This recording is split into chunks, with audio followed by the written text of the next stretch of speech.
mabigyan ko kayo ng Sa akin tig siguro, 1 Pastor minute Chot, na siguro sa akin. magtanong. Siguro. So, gusto mo, ikaw una magtanong Sige, sa ikaw mauna amin? Daiya. Sige. It depends sa'yo kung sino gusto mong Tinatanggap tanongin. mo ba ang invitasyon, hindi hamon ha? Tinatanggap mo ba ang invitasyon ni Answering Islam para sa isang maginoong tanungan at sagutan ngayong hapon, Daiya? Next time na lang. Okay, sige. Hindi lang tayo mamimilit. Sige, we respect that one. Okay lang. Ano lang naman usapan dito, Daiya? Yun nga, pero dapat, kahit ganyan, dapat always in the pursuit of truth.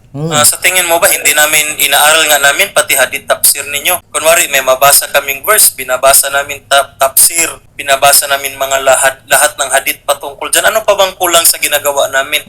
Okay lang ba na tanongin kita dito sa hadith na mababasa natin? Pero Daiya, gusto mo yung yung patungkol naman doon sa, di ba si Muhammad may slave siya, nakipagtalik siya doon sa slave niya. Tapos hindi sang-ayon doon ng kanyang dalawang asawa, si Hafsa at saka si Aisha. Daiya, nabasa na ba ni mo tong istoryahan nga? Alam mo yung kwento na yun na sa hadith, iniyot niya ang slave. Alam mo ba yun na iniyot ni Muhammad ang slave? Kasi may tanong pa kami dyan eh. Alam mo hindi? Ang bastos ng mga bunganga. Hindi, tinatanong ka lang kasi nabasa namin eh. Nabasa nga yan. Tinatanong namin kung alam mo ba yung kwento na yon. Alam mo ba? Tinanong ka, alam mo ba na nangyari yun? Alam mo ba na Yes si or Muhammad nakipag-intercourse sa kanyang babae na slave? Alam mo yung kwento sa hadith, hindi. Ito. Ang hirap ko sa pag-Muslim na to eh. Ayun.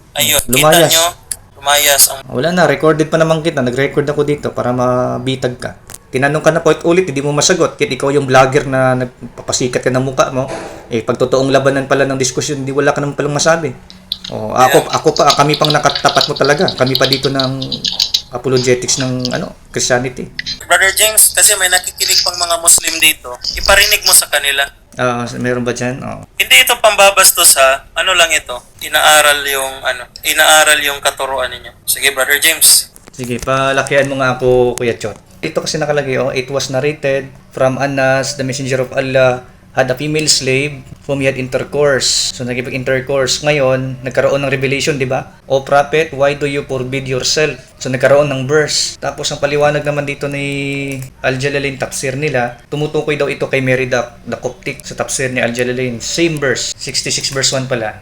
Ito na, O prophet, why do you forbid what God has made lawful for you in terms of your Coptic handmaiden Maria? So si Maria, dinala ni Muhammad, ito yung slave na tinutukoy sa hadith, dinala niya sa kwarto ni Hafsa, sa bahay ni Hafsa. Nakipag-lay daw siya, alam naman niyang lay, siya ay nakipag-boom-boom.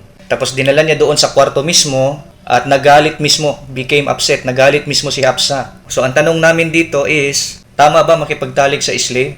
Ngayon kung asawa niya yon, tama ba na ang asawa mo slave? Kasi yung papalusot nila, pinakasalan daw. Sige, pinakasalan. So, meron bang asawa na slave? Yan lang, wala kasing sumasagot kasi. Yun lang naman. Balik sa iyo, Pastor Chot.